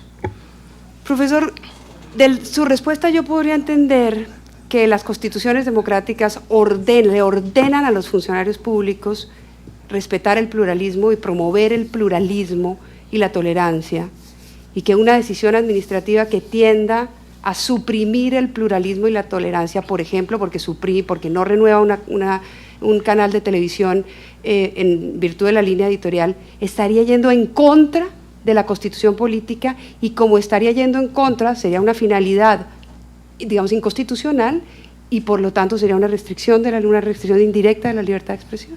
Yo creo que sí, pero como le digo, eso habría que verlo en cada caso, pero para hacerlo hay que tener pruebas. O sea, si sucede ese caso, tiene que haber un procedimiento administrativo en el cual haya pruebas por ambas partes, luego hay que finalizar ese procedimiento y luego hay una impugnación judicial. Si todo eso está demostrado, indudablemente hay una restricción o una intromisión o una limitación a la libertad de expresión. Profesor, ¿y si se demostrara que un medio de comunicación no le renovaron la concesión porque el presidente de la República estaba harto de su línea editorial y por lo tanto es una finalidad inconstitucional, y por lo tanto se entendería que es una restricción indirecta, no se renueva la concesión de una persona jurídica? En ese caso, ¿usted entiende que se viola el derecho fundamental de las personas naturales que utilizan ese medio de comunicación para expresarse? Sí, creo que sí, y además de los que lo reciben, ¿no?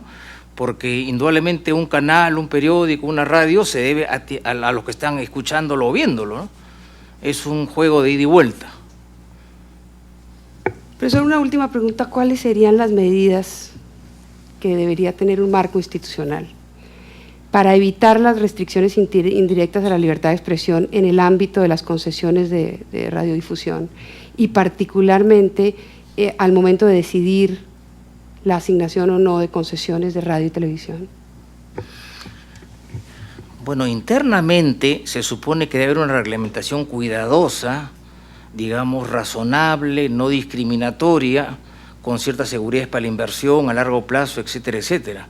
Y a su vez debe haber un poder administrador que sea objetivo, y a su vez debe haber un poder judicial que pueda impugnar o anular esa decisión. y llegado el caso salir al ámbito externo.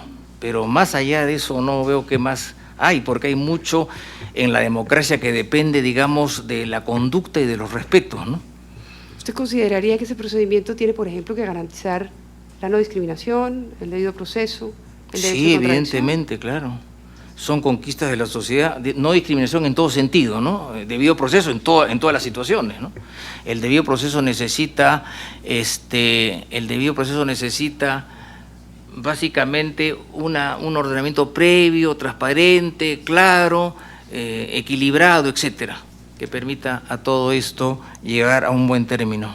Incluso en el procedimiento de no renovación de la concesión. Claro, porque la concesión el Estado la da en aras o a través de un órgano administrativo, evidentemente, y ese órgano administrativo debe hacer el estudio del caso y resolver. O sea, aun cuando el Ejecutivo sea uno solo, indudablemente que está distribuido en una serie de ministerios y de organismos que estudian y resuelven. O sea, el presidente de la República no puede hacer todo. Es inevitable.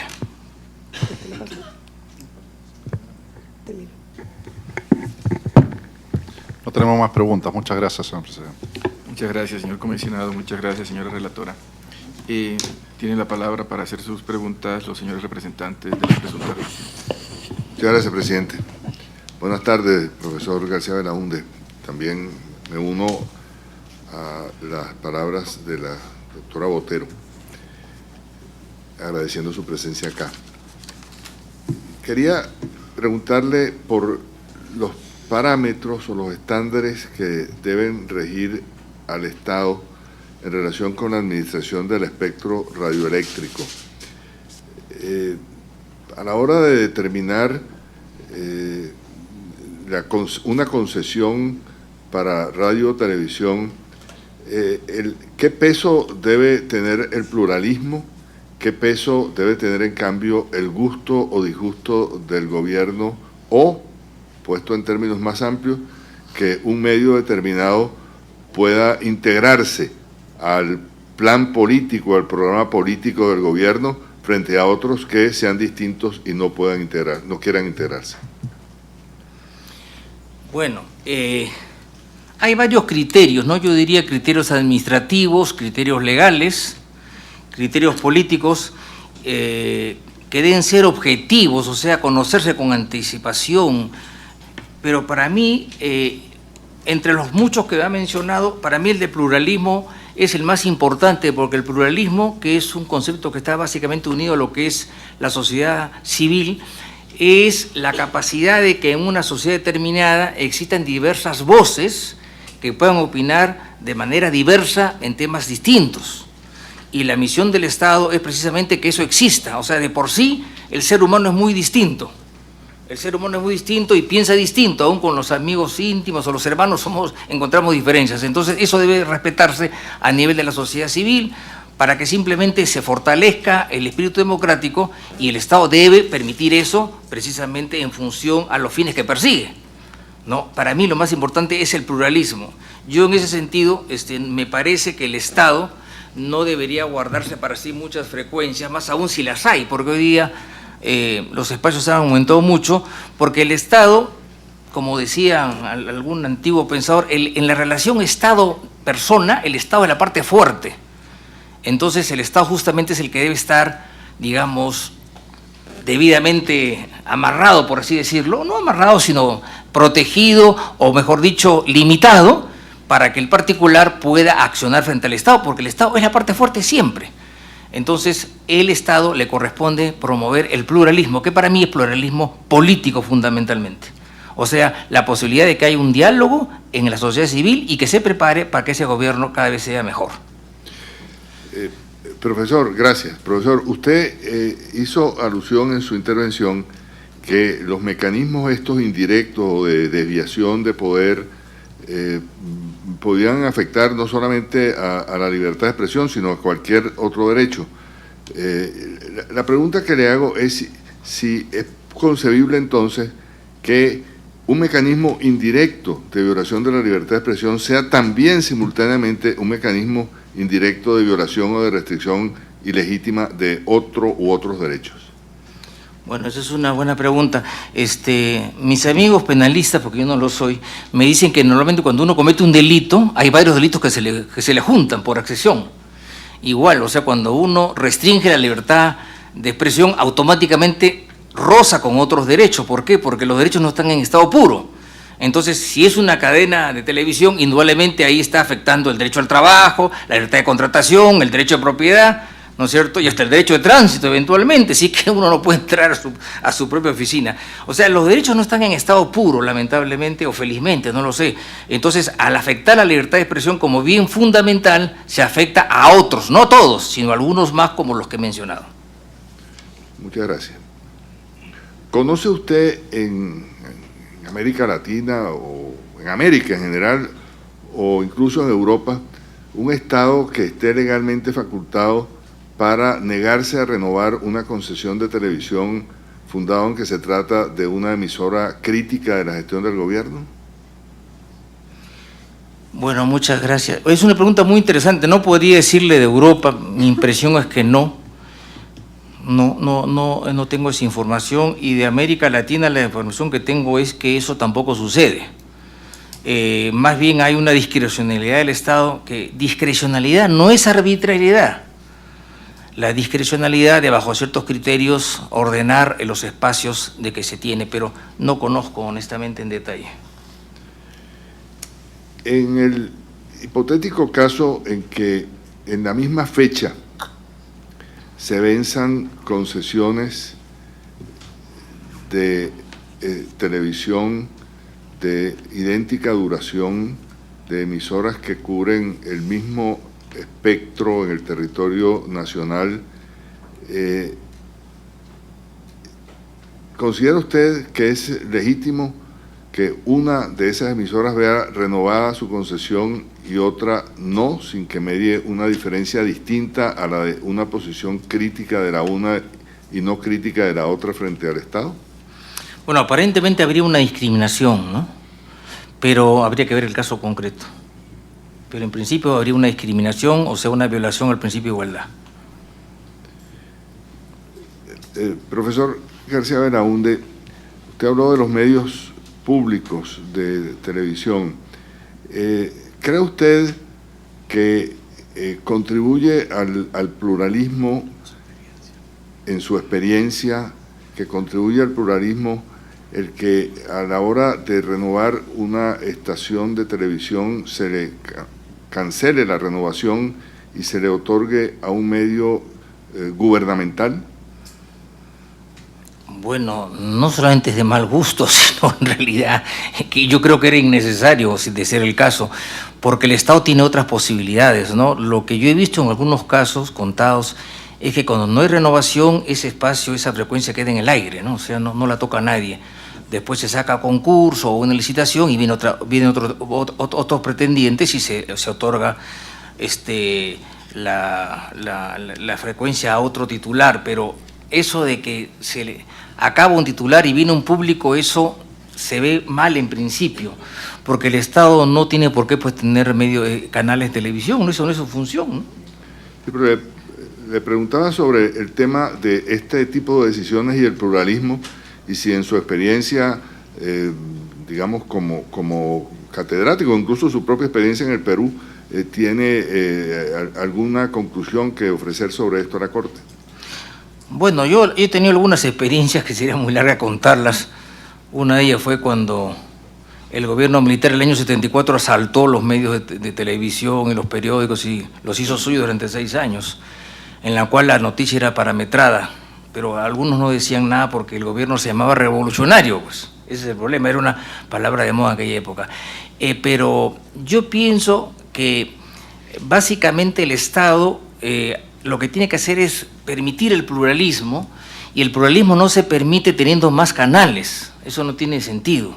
El pluralismo no lo tiene el Estado, el pluralismo lo tienen los particulares, ¿no? Y el Estado lo que hace es ver que ese pluralismo se cumpla, y para eso es que dispone una serie de medios para que se cumpla. El Estado lo que puede hacer es dedicar quizá un canal al arte, a la televisión, digamos al entretenimiento, pero esa no es la labor del Estado. el Estado tiene muchas maneras como defenderse, no solamente con canales de televisión. Entonces, privar a unos cuantos de un medio, yo creo que no hay mucha racionalidad en eso, porque los fines que se persiguen son pocos, ¿no? Y aún más se pueden atropellar derechos. No tengo más preguntas. Muchas gracias, doctor. Muchas gracias, señor representante de las presuntas víctimas. Señor representante del Estado. Gracias, presidente.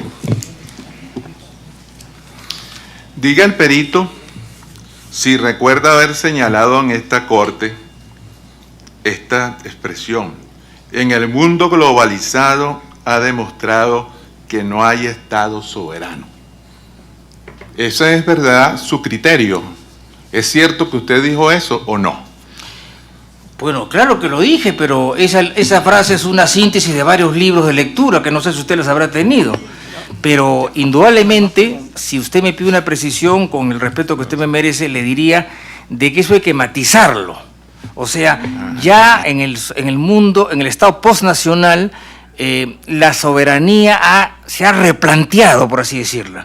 O sea, por ejemplo, si nosotros nos adherimos a la Convención del Mar, automáticamente estamos perdiendo nosotros parte del manejo de ese mar, ¿no es cierto? O sea, pero ¿qué pasa? Le hemos perdido por propia voluntad.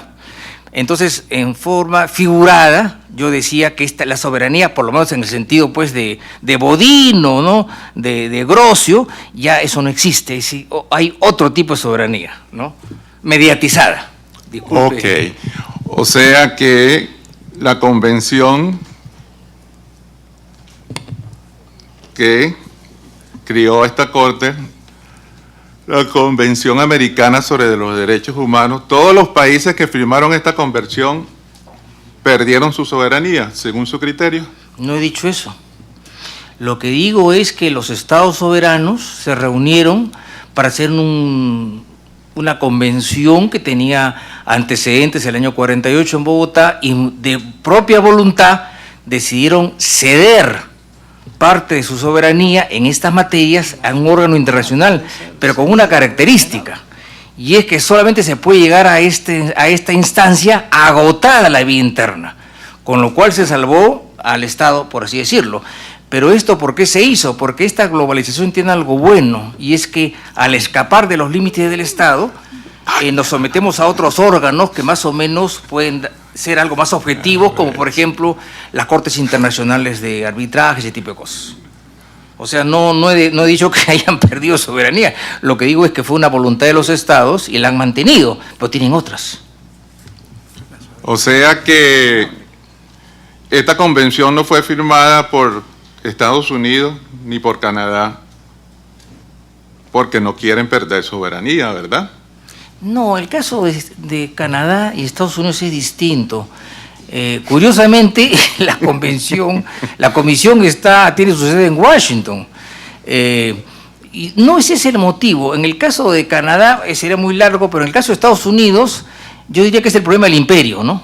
Así de simple. No quiere que nadie le diga lo que debe hacer. Hay un problema ahí de política internacional, por un lado. Por favor, doctor Domingo, sí. Adelante. Si no lo permite, el objeto del peritazgo, doctor Saltrón, está muy claro. Yo le pediría, por favor, que se limitara al objeto del peritazgo. Es que ese fue un criterio que él señaló, eso no lo inventé yo, eso lo dijo aquí en la Corte. Y yo lo que estoy hablando sobre lo que él ha expresado aquí, yo no estoy inventando nada. Sí, en todo caso, le recuerdo al señor perito que se tiene que restringir al objeto de su peritaje para efectos de responder. Adelante, por favor. También señaló usted aquí en esta Corte que el Estado no debe tener televisión, ni ocuparse de servicios públicos, ni nada de eso. No dije eso, pero no voy a extenderme, porque no es parte de la pericia. Ajá. La BBC de Londres es una televisora de servicio público, que es precisamente la televisora bandera del gobierno del Reino Unido. Respeta a todo el mundo, pero no me extiendo sobre eso porque no es parte de mi peritaje. Qué bueno.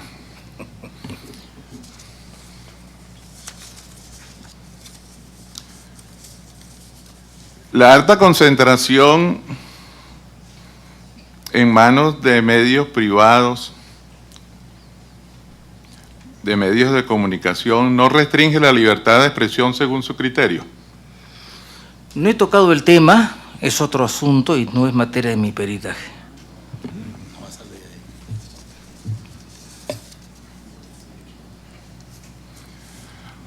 ¿Considera usted que si un medio de comunicación viola la Constitución, no puede ser sancionado por el Estado respectivo?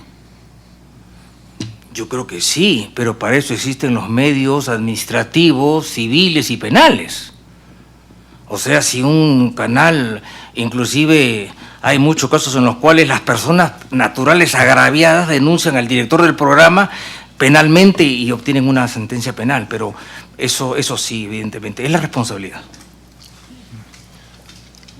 ¿Considera usted que una restricción a la libertad de expresión es una censura? O que, mejor dicho, vamos a replantearlo así, el derecho a la libertad de expresión es absoluto. Bueno, no es parte de mi pericia, pero le diré simplemente que todos los derechos tienen límites. En el caso de la libertad de expresión, por ejemplo, la rectificación, ¿no? Pero no me extiendo más sobre eso.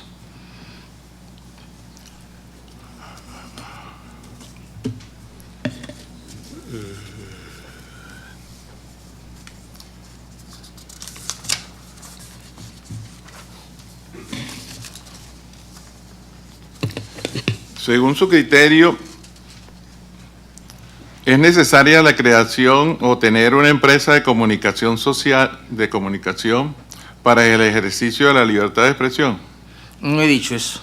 No, si yo le pregunto, según su criterio jurídico. No, bueno, no, porque por ejemplo hoy día con los twitters y las redes sociales hay muchos medios de comunicación, ¿no?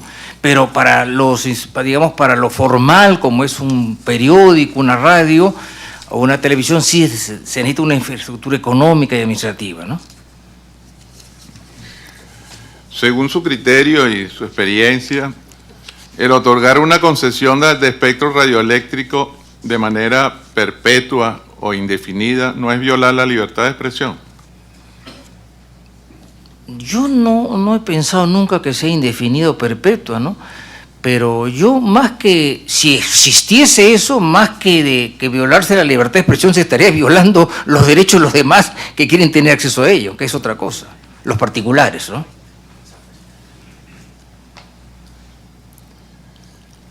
Diga usted si considera que la no renovación de una concesión es una violación al derecho a la libertad de expresión.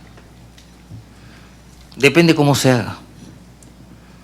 Depende cómo se haga. El caso de RCTV, por ejemplo. Por lo que estoy informado, no conozco en detalle, simplemente la concesión terminada en una fecha determinada y no se le dio ninguna excusa, no hubo ningún procedimiento, no hubo ningún aviso, y de la noche a la mañana pierde la línea y el Estado entra a poner otra línea. Si eso fuese cierto, no voy a discutirlo acá porque eso no es mi tema, sí yo creo que habría una violación, pero no voy a discutirlo porque no conozco el tema en detalle. Gracias, presidente, no hay más preguntas. Muchas gracias, señor representante del Estado. Le pregunto a los señores jueces si tienen alguna pregunta que realizar. Juez Ferrer MacGregor. Juez Biogrossi. Adelante. Yo quisiera 12 preguntas, a ver si me las puede responder con su pericia. Para el otorgamiento en América Latina, me interesa América Latina. En América Latina, ¿cuál es la regla general y o la práctica general sobre las concesiones de televisión? ¿Se otorgan a personas naturales o a personas jurídicas? La regla general. Es una buena pregunta y más aún sentándonos en América Latina. Yo entiendo que esas personas jurídicas, pero claro, detrás de las personas jurídicas mayoritariamente están personas naturales, ¿no? Sí, pero... Sí, okay. Ese es lo que yo tengo entendido. La segunda pregunta. ¿Cuál sería, a su juicio... Perdón, no oímos nosotros la pregunta. Perdone usted, disculpe.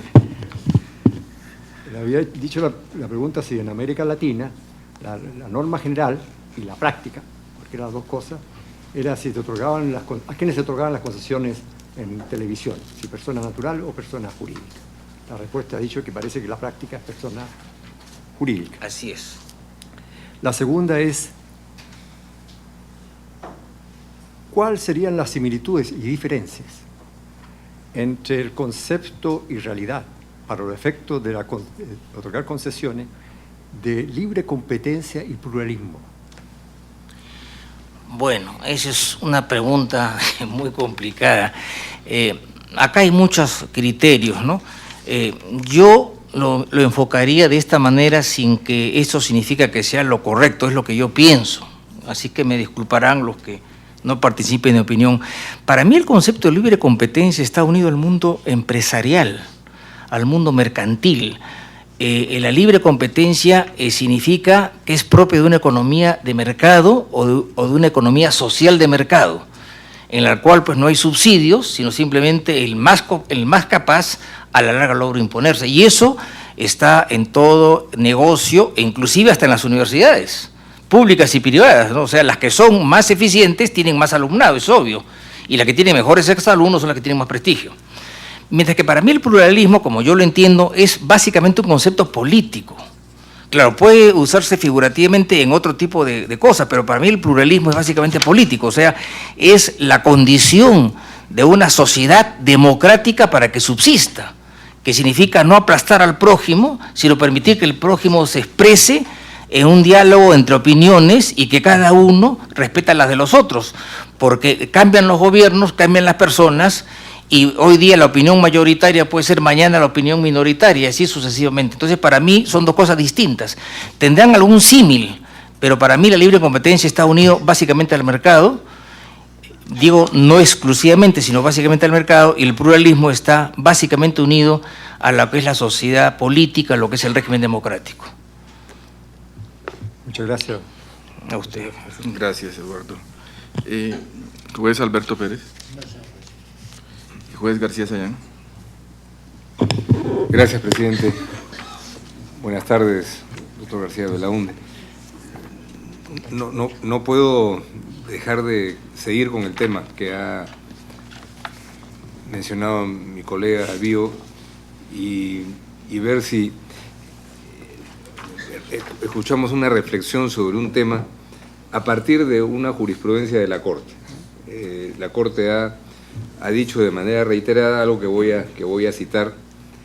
Dice: el Estado no solo debe minimizar las restricciones en la circulación de la información, sino también equilibrar en la mayor medida de lo posible la participación de las distintas informaciones en el debate público, impulsando el pluralismo informativo, otra vez el tema del pluralismo. Y que la protección de los derechos humanos debe darse frente a por quien enfrenta el poder de los medios y el intento por asegurar condiciones estructurales que permitan la expresión equitativa de las ideas. Esto es un tema bastante amplio y que nos saca en parte un poco del peritaje, pero volviendo al objeto del peritaje, ¿cómo es que se podría enfocar el tema de las restricciones indirectas, si es que puede plantearse que existen restricciones indirectas, cuando el Estado no da los pasos necesarios para lograr ese objetivo del pluralismo informativo, de un equilibrio, un flujo democrático de las ideas? ¿Hay también algo que vaya más allá de medidas específicas como el control tributario, los procedimientos, algo de política general que pueda también entenderse como una censura, una afectación indirecta? Bueno, caben muchos medios. Yo no se me ocurre algo más por el momento porque la imaginación es muy grande, ¿no? El problema es que, volviendo un poco a la primera parte de su pregunta, que hoy en día, no hace 30 años, ¿no? Hace 30 años la cosa era distinta, pero hoy en día los medios que usan frecuencias como la radio y la televisión, aparte de los diarios que usan papel, ¿no? Están en cierto sentido rebasados por los medios de las redes sociales, ¿no? O sea, hoy día no solamente son importantes esos medios, sino, digamos, las redes sociales son casi gratis. O sea, ahí con eso se ha roto, por así decirse, la diferencia económica de los diversos estratos sociales, ¿no? Y yo inclusive tengo mis serias dudas, y hablo de pluralismo. El pluralismo informativo contribuye a crear una opinión pública, ¿no es cierto? Eso es evidente. Pero, por ejemplo, traigo a colación un caso que usted recuerda muy bien, que es el caso de Fujimori. En el año 1990 en el Perú tuvo una competencia electoral con Vargas Llosa, a Dios gracias que perdió la elección, porque eso le llevó al Nobel. Pero el problema es que todos los diarios, toda la radio y toda la televisión estaba en contra de Fujimori y a favor de Vargas Llosa, y salió Fujimori.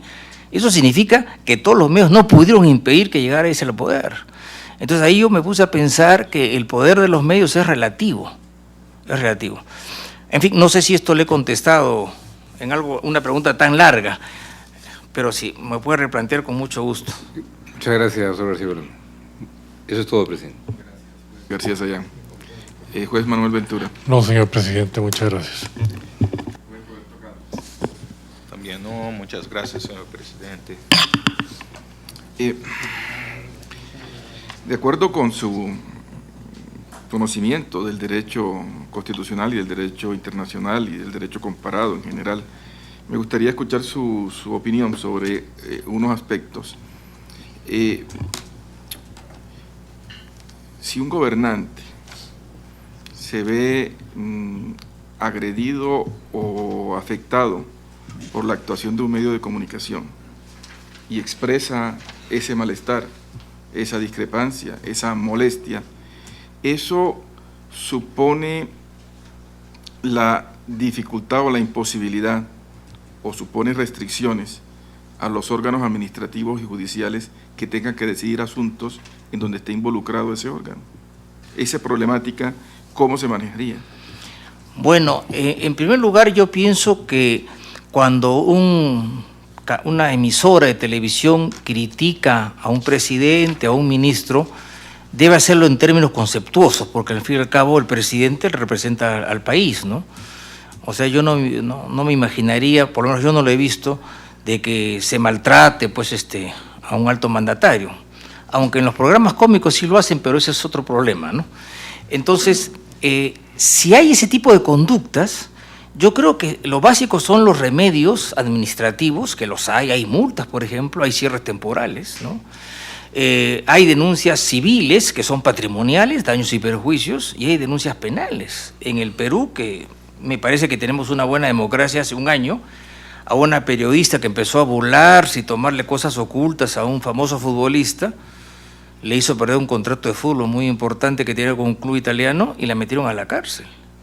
Claro, fue un año de cárcel que salió al mes porque era condicionada, pero se le sancionó y era un particular. Entonces eso a los periodistas los puso un poco alerta para decir, bueno, ustedes pueden tener la libertad que desean, pero sobre la base del respeto a las personas, ¿no? Entonces, no, pero tal vez no me he hecho entender. A ver. Estamos hablando de que una crítica que haga un gobernante a un medio de comunicación dentro de una democracia supone la imposibilidad o supone una tacha de una sospecha de todo tipo de actividad administrativa o judicial que se adelante contra ese canal o contra ese medio de comunicación. Sí y no, depende de cómo lo haga y depende del tipo del gobierno, ¿no? Sí, no, podría ser simplemente una bravuconada que se hizo en una oportunidad o un desliz lingüístico, pero depende, o sea, habría que observar el caso concreto si detrás de esa amenaza verbal, ¿no es cierto?, hay hechos que lo confirman. O sea, si detrás de eso no hay nada, no hay nada, pero si detrás de eso viene una cadena de hechos que van materializando lo que dijo el presidente hasta llegar a un desenlace, es obvio que esa crítica no era en vano y que es censurable, ¿no?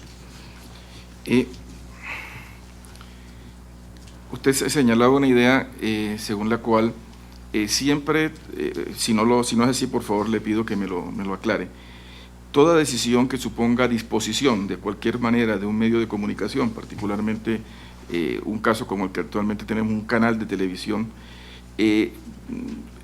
puede ser calificada como una actuación o una conducta sospechosa para efectos de discriminación, para efectos de garantía de las libertades? En principio no, pienso que no. no. Sí. Bien, pero siempre debe garantizarse el debido proceso. Yo creo que eso es fundamental porque, digamos, todos tenemos la presunción de inocencia, ¿no? El debido proceso es simplemente seguir un trámite en el cual las partes se defienden, aclaran sus posturas y se ve realmente qué es lo que pasó. Por eso la importancia de un debido proceso o un debido procedimiento, que debe existir siempre. Pero debido proceso supone la imposibilidad de realizar actos unilaterales cuando se trate de tomar decisiones que afecten derechos de un canal o de un medio de comunicación. Sí, claro, claro. Sí, si no lo he entendido mal, sí. El debido proceso es una defensa de los ciudadanos frente a la eventual arbitrariedad del Estado. O sea, el debido proceso se opone siempre contra el aparato del Estado. Aunque últimamente también se interpone, me refiero en caso de clubes privados, ¿sí, no? Porque, por ejemplo, un socio de un club lo expulsan, necesita pues que es un debido proceso que le digan por qué lo expulsan, ¿no? Pero fundamentalmente es eso, ¿no? Vale, muchísimas gracias. Gracias, presidente. Muchas gracias, señor Perito. No hay más preguntas. Gracias, presidente. Puede retirarse. Gracias, presidente. Con el agradecimiento de la Corte por su intervención.